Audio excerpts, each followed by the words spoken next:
completed sense sphere consciousness,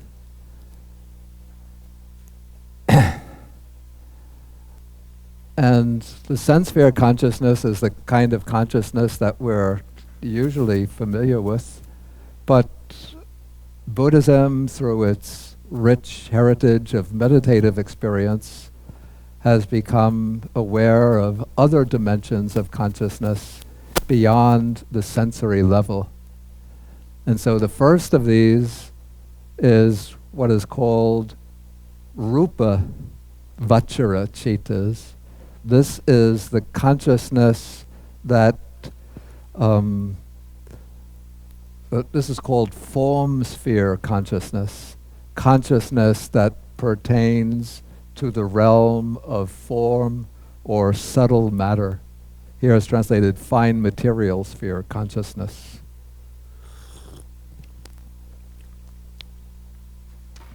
And this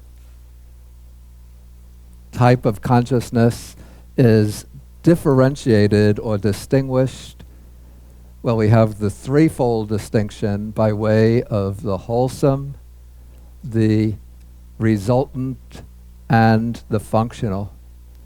But we're going to take the wholesome first, and the wholesome is distinguished by way of the 5 jhana levels of jhana. Now, many of you are familiar with the sutta teaching, and you read again and again in the suttas about 4 jhanas.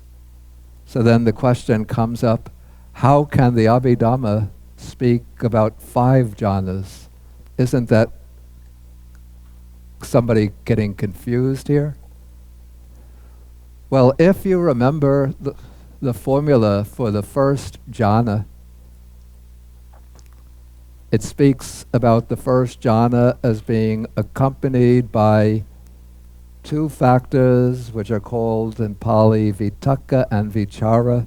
Here they're translated as initial application and sustained application.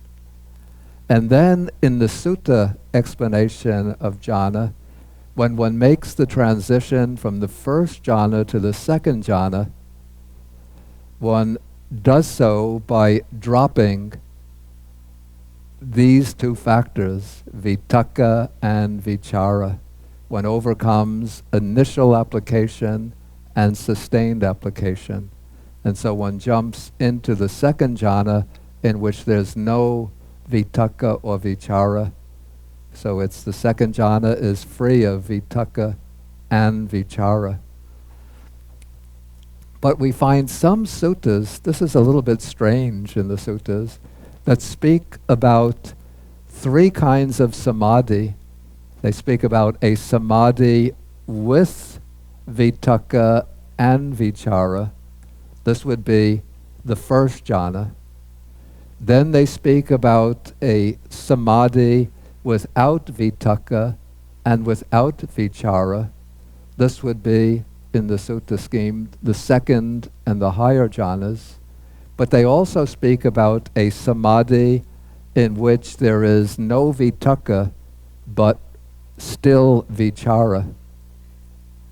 And this samadhi isn't placed in the jhana scheme of the suttas. Why? I don't know. But what the Abhidhamma masters have done is to combine these 2 schemes, the 4 jhana scheme, with the scheme of 3 stages of samadhi, including a stage in which there is no vitakka, but still vichara remains. No initial application, but still sustained application. And so when they bring together the 2 schemes, then we get 5 levels of jhana. And these are obtained by holding that a sharp meditator or a skillful meditator will be able to go from the samadhi in which there is initial application and sustained application, samadhi in which there is vitakka and vichara, to go immediately to samadhi without vitaka and without vichara. That's a skillful meditator. But one who is less skillful will first eliminate vitaka and go into a samadhi in which there is still vichara, still sustained application, but no initial application of mind. So in this way we get 5 levels of jhana in the Abhidhamma, and so we can look at them. Well, before we get to the actual levels of jhana, first briefly how one reaches this level of consciousness from the sense sphere. Like, we are human beings, so our usual consciousness is immersed in the sense sphere. Usually we have sense sphere consciousnesses. So how do we elevate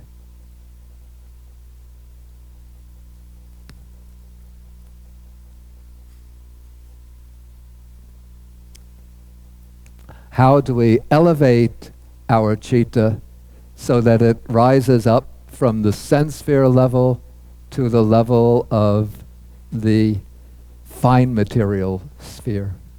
And this is done through the practice of samadhi bhavana or samatha bhavana, which means the development of concentration or the development of serenity meditation. So with this, one takes normally a very simple object, like it could be the in and out breathing, mindfulness of breathing, or we call this a kasina. It will be like a colored disc, or a disc which can be filled with clay to represent the earth element, or it can be blue, yellow, red, white, some simple object that can serve as a base for focusing the mind. And as one is developing the mind over time, one is bringing about a gradual purification of the mind. Particularly, one has to purify the mind of the 5 hindrances, which are sensual desire, ill will, dullness and drowsiness, restlessness and worry and doubt. And then as the mind is being focused on its object, it's removing the 5 hindrances and becoming more and more centered, more and more powerfully focused upon this one object.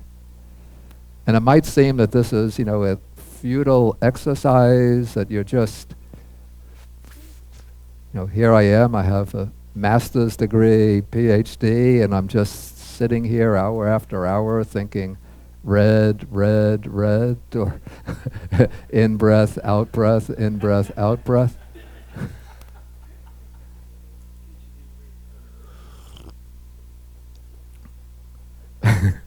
For this, I had to write the 300-page dissertation on economic policies in Poland in the 18th century.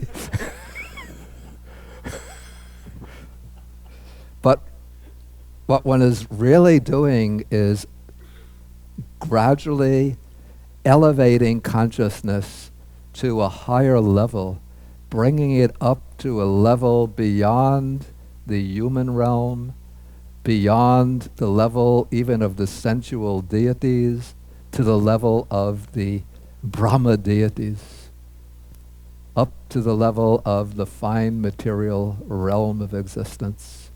And as the concentration deepens and strengthens, then there arise factors of experiences of joy and rapture. There arise sensations of bliss, and the mind is deepening and deepening in its focus on the object until at a certain point, when the concentration is really powerful and strong, there will arise a citta of a new realm of existence. The mind is completely absorbed in the object, and this marks the achievement of the first jhana. Then one goes beyond this to gradual development to the second jhana, third jhana, fourth jhana, and in the Abhidhamma scheme to the fifth jhana, by strengthening, more and more strengthening the faculty of concentration, one-pointedness of mind. And so now we could come to look at the descriptions of the jhanas. So we start with the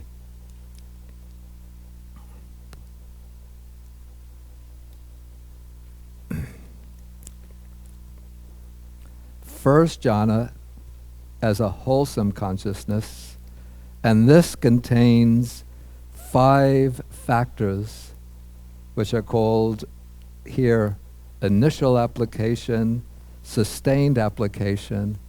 The translation zest I don't like. I would prefer rapture, or even, we'll use rapture, then happiness or pleasure, and one-pointedness of mind. Okay, these are the 5 factors that, as one is developing concentration, these are the 5 factors which are playing the most active role in focusing the mind. The actual focusing of the mind on the object without wavering, without vacillating, that is called one-pointedness, because the mind is focused solely upon that one object. But at the outset, one is using initial application, which is, this is the factor called vitakka, which has the function of applying the mind to the object. Well, it's sometimes said to be lifting and thrusting the mind into the object, or directing the mind to the object. Then the second factor that's active here is sustained application, which actually goes along simultaneously with initial application. So sustained application is what keeps the mind on the object. It's said to be an examination of the object, or what anchors the mind on the object.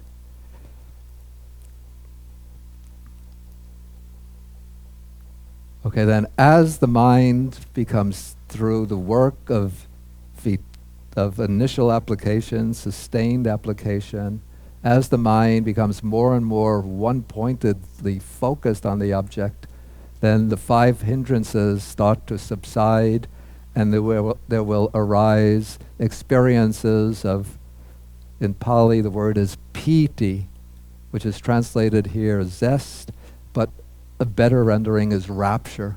It's a kind of uplifting feeling of delight, mental elation, exhilaration.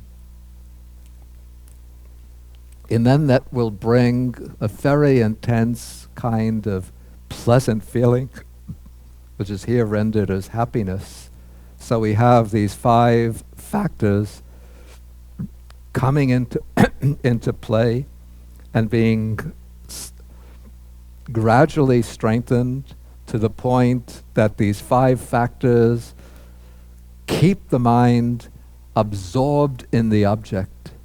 And when the mind becomes absorbed in the object, then there is the first jhana, which is not just a very deep meditative state, but in the first jhana, the mind has moved to a different plane or different sphere of consciousness.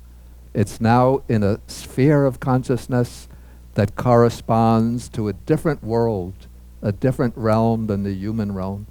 It's the realm of consciousness, or sphere of consciousness, that corresponds to the realm of the fine material realm of existence. Okay, now the meditator will be very uplifted by the attainment of the first jhana, but if he knows the system of the jhanas, he'll realize that the first jhana is just the beginning in the sequence of deep samadhi. And he'll see that the first jhana is disturbed or troubled because of the presence of those two factors, vitakka and vichara, initial application and sustained application. It's a little bit like a lake which there's no real wind blowing, but there's just a light breeze, and so there's very delicate ripples appearing on the water. So the water is not yet perfectly still and perfectly smooth, but there's this very delicate ripple effect from the occasional breeze. That is the way the mind is very slightly rippled, you might say, by vitakka and vichara. So then the meditator will realize that there's a state of concentration superior to the first jhana, in which there's no vitakka and vichara. So he'll make an effort, continue to practice samadhi, strengthening one-pointedness of mind, and when he succeeds, when his faculties are mature, if he's a very skillful meditator, he could eliminate vitakka and vichara together and go directly from the first jhana of this scheme into the third jhana. But if he's not so skillful, then he will overcome vitakka, initial application, but there'll still be sustained application. And so then he goes into the second jhana of the fivefold scheme, where there's sustained application, rapture, pleasant feeling, and one-pointedness.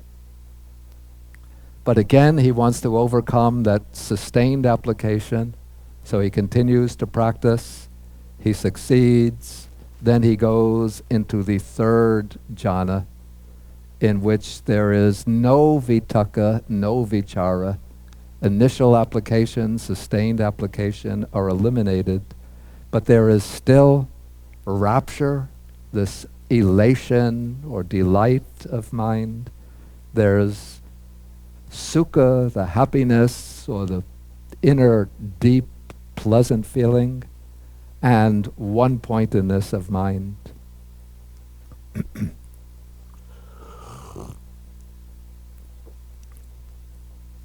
Okay, then he'll practice that level of jhana repeatedly till he gains familiarity with it and some degree of mastery over it.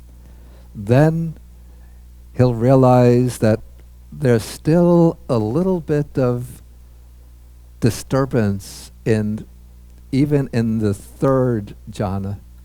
And what is that little bit of disturbance coming from? Not from sukha.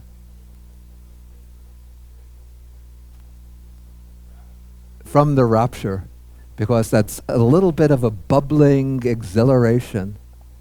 So it's a kind of subtle object of attachment. And so he'll see that this exhilaration, this rapture, creates a very subtle disturbance, and that there's a possibility of reaching a deeper state of samadhi in which there is no rapture. And so then he will master the third jhana and then go further by eliminating rapture and moving into the fourth jhana of the scheme, in which there are the two factors of happiness or pleasant feeling and one-pointedness of mind.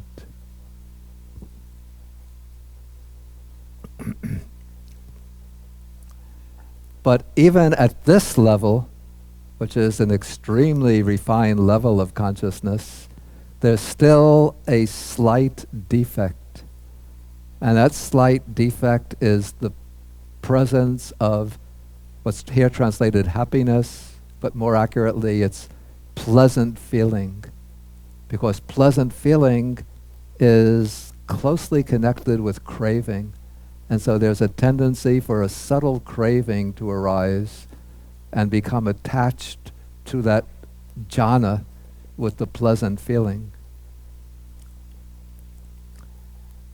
And so he realizes that there is a state of concentration beyond the fourth jhana in which the pleasant feeling is replaced with neutral feeling, with the feeling that's neither pleasant nor painful. That's here translated as equanimity. And so he masters the fourth jhana, then aspires to reach that higher jhana. And so in time, the pleasant feeling will drop away and be replaced by a feeling which is neither pleasant nor painful, the neutral feeling.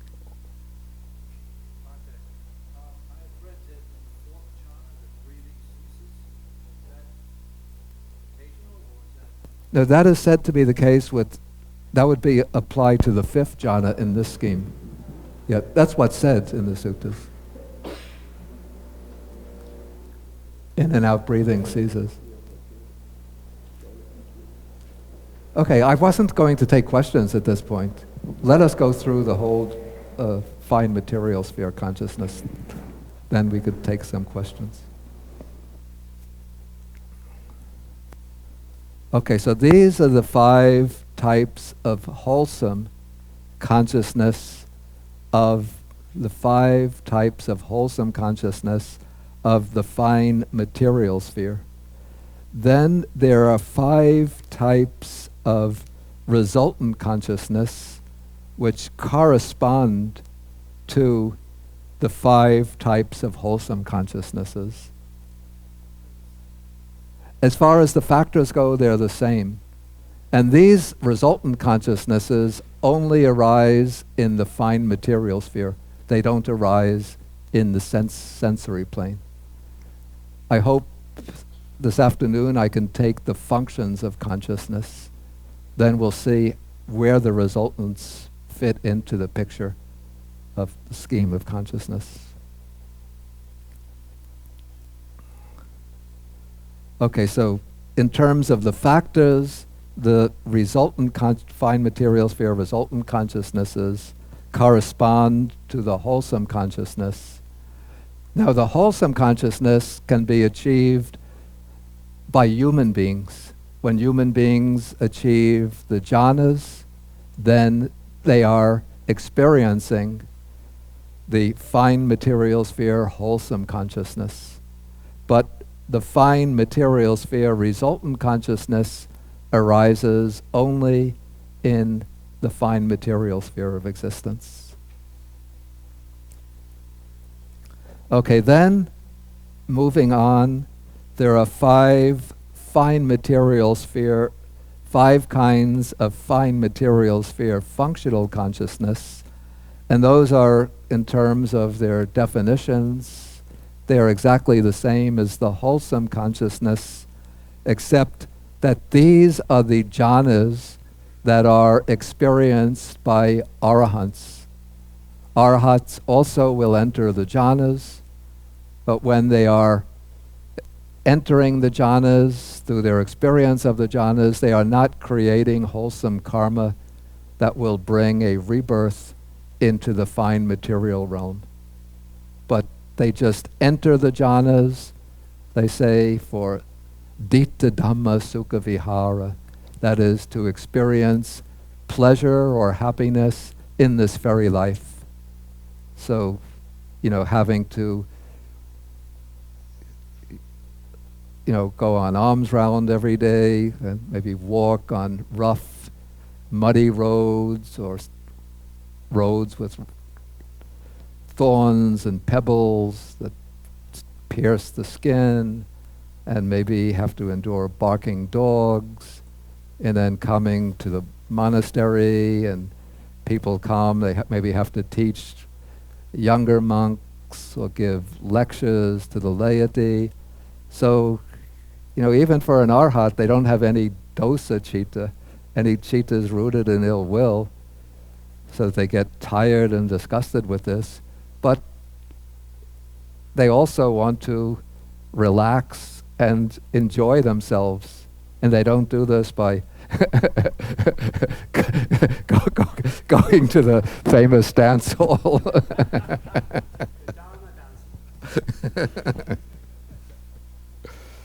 Or going to the sports stadium to watch the ball game.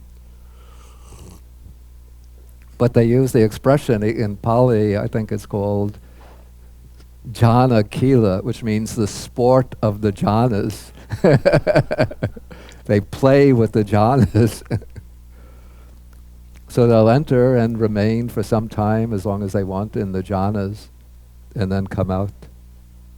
And those states of consciousness they experience there, those are called the jhana chittas, the kriya or functional jhana chittas. Okay, let us go on.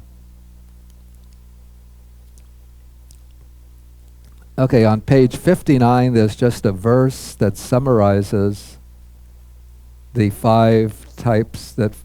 types of fine material sphere consciousness.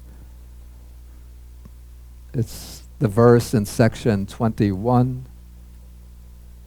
Panchadha jhana bedena rupa vachara manasang punya paka kriya beda tang pancha dasa daha bhave.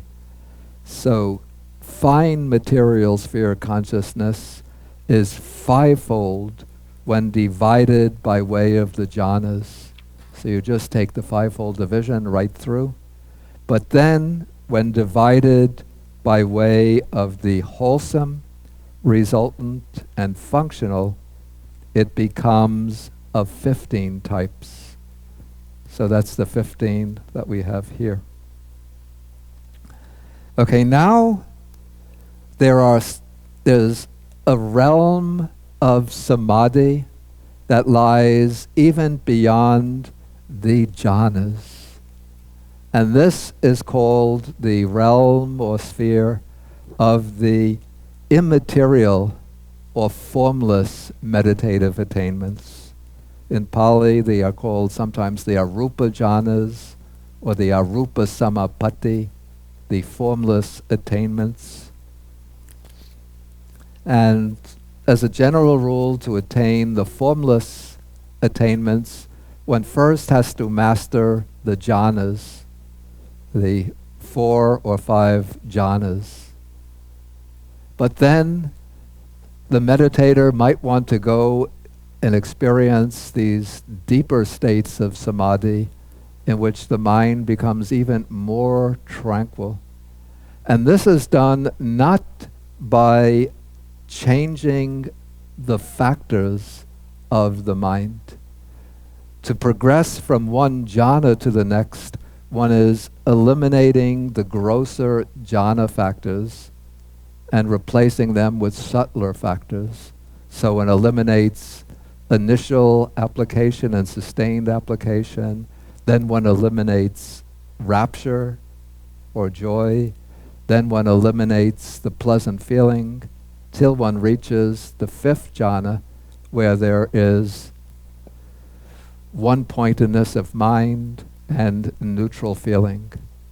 And so the formless jhanas have basically the same mental constituents as the regular jhanas. But what happens in the formless jhanas is that the object is successively replaced. So the first of the formless jhanas, or immaterial jhanas, is called the base of infinite space. And it's said that that there's a particular way to go about attaining this. Okay, first one attains the 4th jhana of the fourfold scheme, or the 5th jhana of the Abhidhamma scheme. One masters that jhana in various ways so that one has some high degree of control over it. And now the object of the fine material jhana will be some kind of form object. Generally, it's a bright light, a bright ball of luminosity. And so one then will extend that ball of light wider and wider until it appears to be filling up all of space. So it becomes measureless, boundless. So now that sign or object of the jhana is spread out infinitely. And now to move from the fifth jhana to the base of infinite space, what one does is to determine with one's mind, let this light be removed. Let the light be removed. And then when one's faculty is strong enough, then the form object of the jhana drops away, and what is left is infinite space. And now the mind is immersed in the attainment of the base of infinite space.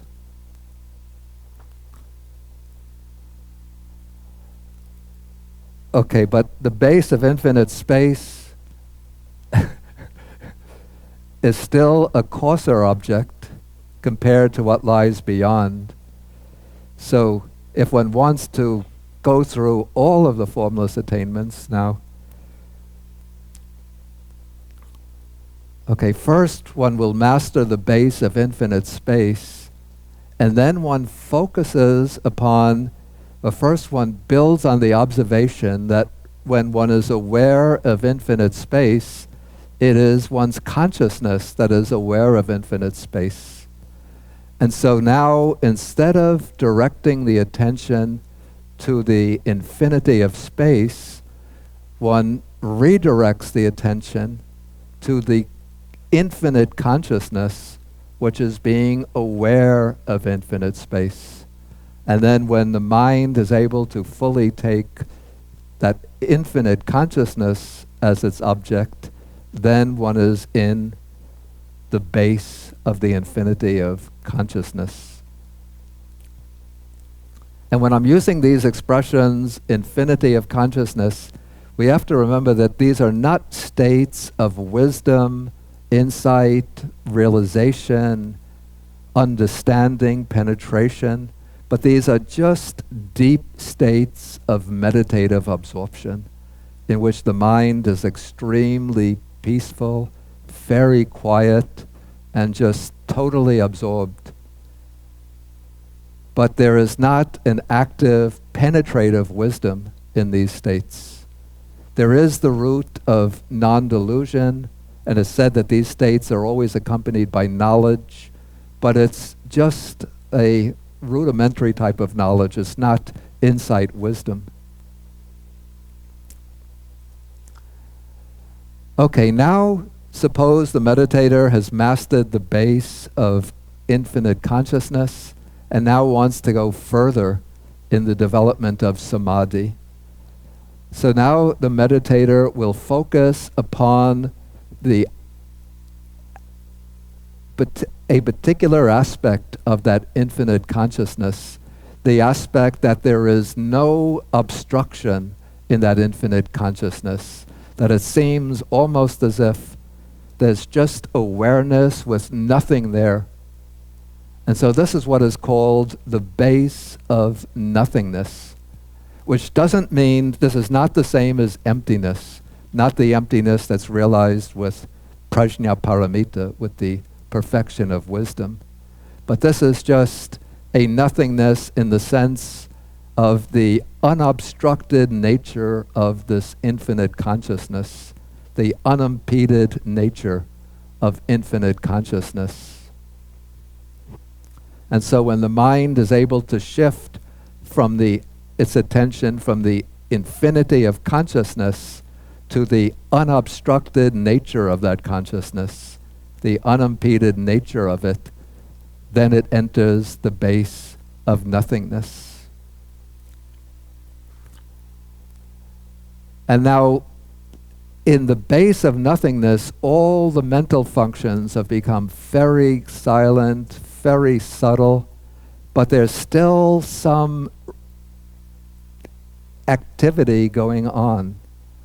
So the meditator wants to stop that activity, and so he quiets down that little buzzing of activity another degree till he reaches a stage where all of the mental functions become so quiet and so silent that one cannot even say with determination that they are present. And this is called the base of neither perception nor non-perception. So here perception is singled out, and perception has become so subtle, so quiet, that one can't say that perception is present, and yet at the same time there is still a very, very minimal perception, so one can't say that perception is absent. So it's called neither perception nor non-perception. And the same applies to feeling, perception, well, I said to feeling and volition and all the other mental activities. They all become so subtle, the absolute quiescence, while still present, of all the mental activities. So this is the base of neither perception nor non-perception. So those are the four types of wholesome, formless or immaterial consciousness, which are states that are experienced by human beings. So they arise in the sense sphere realm, but they are states of consciousness that pertain to a different realm of existence, to the immaterial sphere of existence. Okay, then corresponding to these four, there are the states of the resultant states of consciousness. These are the immaterial sphere resultant consciousnesses, which have the same nature as the wholesome consciousness, except that they are karmically neutral, and they arise as the result of those types of consciousness, and they occur only in the formless realm of existence, or the immaterial realm of existence. So the resultants occur only in the formless realm. And then there are four immaterial sphere functional kinds of consciousness. The arahats also enter into the formless meditations and dwell in them in order to experience these extremely quiet and peaceful states of mind. And so when arahats enter into them, they don't create any new karma, but they just experience this absolute peaceful quiescence of the mind in the formless attainments. Like we read that the Buddha from time to time would actually jump through all of the jhanas and range through all the formless attainments and come back down. Sariputta, we read, did the same thing. Moggallana was able to do it. So quite a number of the great disciples of the Buddha would be able to move through the jhanas and the formless attainments.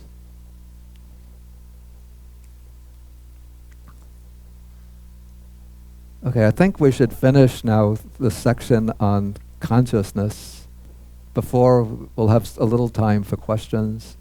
But now we're going to take, you see, all of these higher states of consciousness, the jhanas, the immaterial attainments, are still mundane states of consciousness.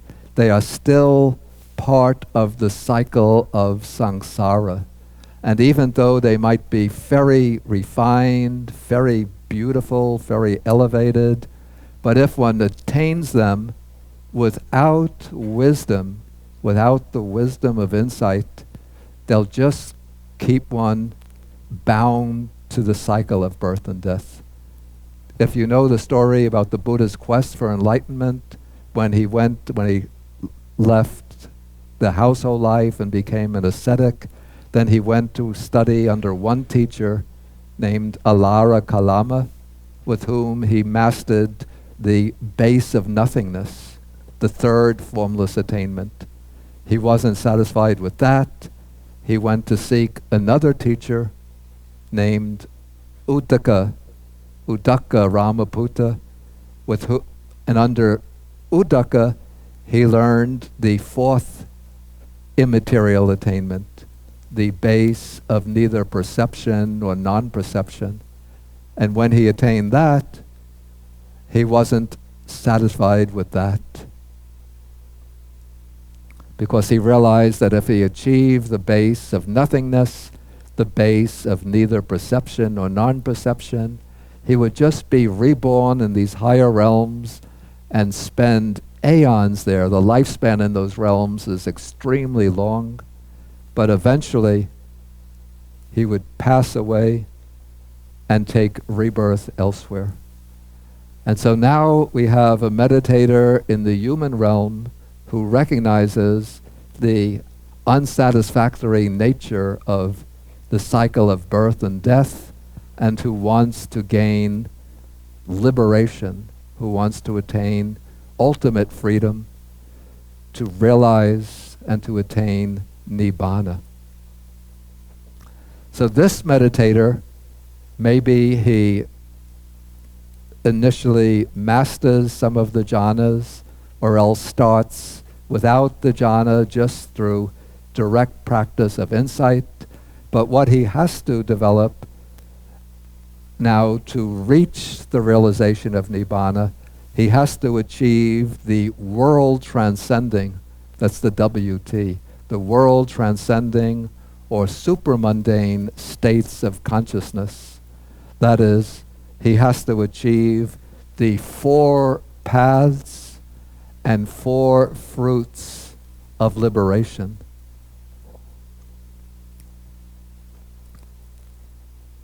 And so here, to keep on track with the book, we move to page 65 in the English version, the supramundane or world transcending states of consciousness. So now the meditator will have to take up the development of wisdom through the practice of insight meditation. And so he'll begin by contemplating the material and mental phenomena, the various dhammas, the phenomena of mind and body, such as the 5 aggregates, or the 12 sense bases, or the 18 elements, contemplating, we'll take the 5 aggregates, as being impermanent, unsatisfactory, or dukkha, and not self. And he's seeing with insight how all of these factors of body and mind are arising and passing away. His insight is getting deeper and deeper, stronger and stronger. And as the insight is getting deeper and deeper and stronger, his concentration is also getting stronger, but he's not letting himself move into jhana or samadhi, but always contemplating the arising and passing of phenomena, seeing the phenomena as being impermanent, unsatisfactory, and not self. And so he goes through successive stages of insight until, if all of his faculties are mature, there will arise for one moment, a state of consciousness which is called Sotapatti Magga Citta, the path consciousness of stream entry. And this is the consciousness that penetrates the truth of the Dhamma, the ultimate truth. It's the consciousness which turns away from all conditioned phenomena and takes as its object the unconditioned Nibbana. And so just for one moment, this consciousness experiences Nibbana. And at the same time that it experiences Nibbana, it permanently eradicates 3 of the fetters or bonds that keep us bound to the cycle of birth and death. These 3 fetters are the view of a truly existing self, a self that exists in some relation to the 5 aggregates, doubt about the Buddha and the Dhamma, because one has seen the truth of the Dhamma for oneself, and clinging to observances and ritual practices in the belief that they could provide the way to liberation. Because one now knows that it's the Eightfold Path that leads to liberation. Okay, so with that path consciousness, one breaks the 3 fetters, realizes or experiences for a moment Nibbana, and then immediately following the path consciousness, there will arise 2 or 3 chittas, which are called in Pali Phala Chitta, which means fruit consciousness, fruition consciousness. These chittas, the fruit chittas, also experience the bliss of Nibbana for 2 or 3 moments, but their experience is a little different from the path consciousness. The path consciousness is a very active, almost you could say a forceful citta, because it's breaking the bonds, whereas the fruition citta is the citta that experiences the reward, 2 or 3 moments of just that quiet bliss of Nibbana, and then one comes back to ordinary consciousness. But now when one comes back, one is a different person. One comes back now not as a deluded worldling, but one comes back as a stream enterer, one who has entered the stream of the Dhamma. And as a stream enterer, one has at most 7 more existences in either the human realm or the heavenly realms.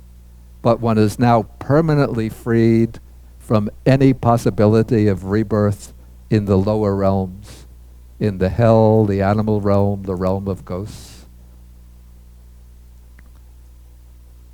So one has 7 lives at most, maybe fewer lives, and none of those in the lower realms.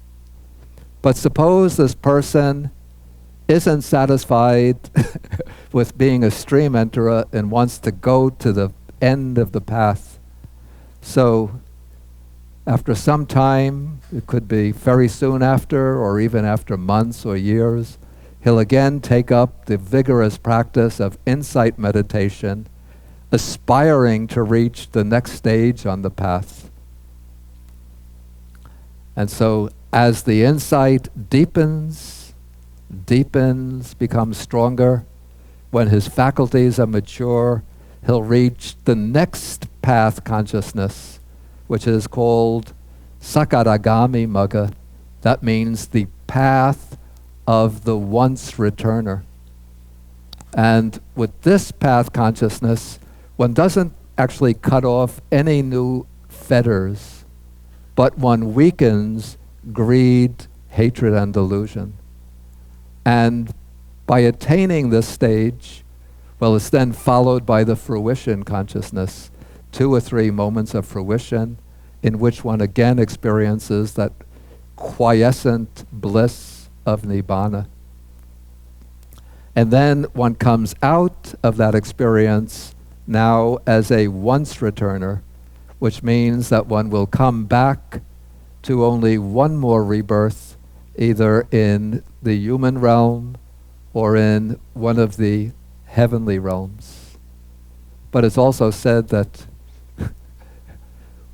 if one attains it as a human being, one could be reborn in a heavenly realm and then come back one more time to the human realm. So that's actually 2 rebirths, but it's once more back in the human realm. Okay, but generally there'll be only one more rebirth within the cycle of birth and death in either the heavenly realm or the celestial realms. Okay, but now we have the practitioner who wants to go all the ways to the end. So again, he takes up insight, develops the insight, and when his faculty of wisdom is mature enough, then he penetrates to the next path attainment. And now there arises the path consciousness of the non-returner. It's that one moment citta, a momentary citta, which experiences nibbana and permanently it cuts off 2 fetters. One is the fetter of sensual desire, sensual craving for sense pleasures, and the other is the fetter of ill will or anger. So this person can never again have craving for sensual enjoyments or get angry, upset, or bear hatred towards anyone. So he experiences the path, followed by 2 or 3 moments of the fruition, the palacita, and comes down now as a non-returner who at death will never again be reborn in the human realm, never again even in the sense sphere heavens, but he's not yet completely free of rebirth. He'll take rebirth in the fine material realm and spend one life there, or it could even be several lives, amongst the deities of the Brahma realm, the fine material realm. But now we have a meditator who's not satisfied with this, who wants to go all the ways, the final goal or bust, arahat palacita or bust. So he takes up the vigorous practice of insight meditation, and suppose now all of his faculties are now mature. He has a very rich supporting conditions from past lives. We call the paramis, are very rich, very mature. So his insight comes to maturity, and he penetrates to the 4th path consciousness. This is the path consciousness of arhatship. And with this consciousness, he breaks the 5 subtle fetters. These would be the fetters of desire for existence in the fine material realm, desire for existence in the immaterial realm, a kind of subtle conceit of thinking I am superior, which can arise even in non-returners, and a very subtle restlessness that can arise even in non-returners. And then finally, he eradicates the deepest fetter of all, which is the fetter of what? Delusion or ignorance, avidya. So he completely eradicates ignorance. And so now he passes from the magga-citta, which occurs once, into the stage of the palacittas, the fruition consciousness, which occurs 2 or 3 times. Then he emerges as an arahat, one who has reached the final goal here and now, who is completely free from the cycle of birth and death, and one who is attained, we could say he's attained nirvana, nibbana in this very life.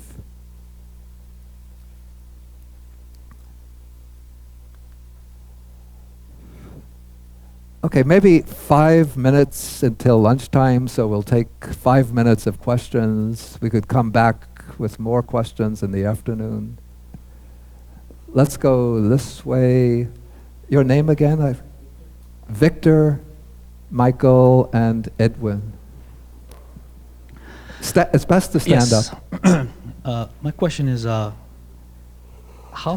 deep into the jhanas does a meditator need to go before? How deep into the jhanas does a meditator need to go before practicing insight, or do you even need to go that deep? Okay. Could you just go straight to insight? You know, can you elaborate I think on this that? is a good question because it might take me more time to answer. Keep it, but present it in the evening. Okay. I would just like sort of quick questions to clear up anything that's unclear from what I said. Yes, sir. This is a baby question, not to worry. I wanted to ask whether, am I okay? Too close? No, I can hear okay. Yeah. Okay. Oh, 2 mics. I wanted to ask whether, since a stream enterer will be reborn 7 times or fewer, does that, in a sense, and cascade upward or downward, if you will, mean that he'll also fulfill the qualifications, so to speak, of a once-returner, a non-returner, and an arhat? In other words, the different qualities that we assigned or understand within these groupings, does it mean that, let me try to rephrase it in English, does it mean that when we say that a person or a being will be reborn no more than 7 times, are we also saying that he's destined to fulfill the understandings of the other groupings? Or you mean the other stages? Exactly, the other stages. Yeah, that's definitely. what I meant to say. Yeah, when we say that the stream enterer will be reborn 7 times, that means, or at 7 times at most, that means that within that period, he's going to achieve once returning, non-returning, and arhatship. It's not just that he becomes a stream enterer, gets reborn 7 times, and then has attains So he's not, in other words, getting around it in some way. Yeah, no, he has to go through the work of cultivation. Okay. Yeah. Okay, Thank and I you. think we had Edwin here. Yeah, what happens with the case with a meditator that bypasses the jhanas and goes to, say, for example, he practices raw insight meditation where he doesn't practice any jhanas? Would he still experience in going to any of the spheres or immaterial worlds? Will he still experience what? Any of the, would he still experience the same as if he did the jhanas? I mean, since he's going into insight, raw insight meditation, he will be able to meditate and go into insight straight without practicing the jhanas, since it's bypassing it with raw meditation. I'm a raw insight meditation. I think you're asking the same question that Victor asked, in effect. No, I don't know if he asked that, because I'm saying if he's practicing raw insight, he's not practicing jhanas.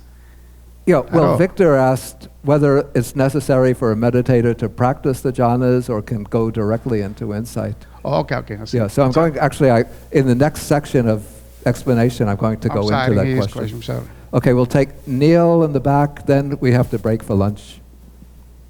But those who have questions, again, write them down. We could take them in the evening.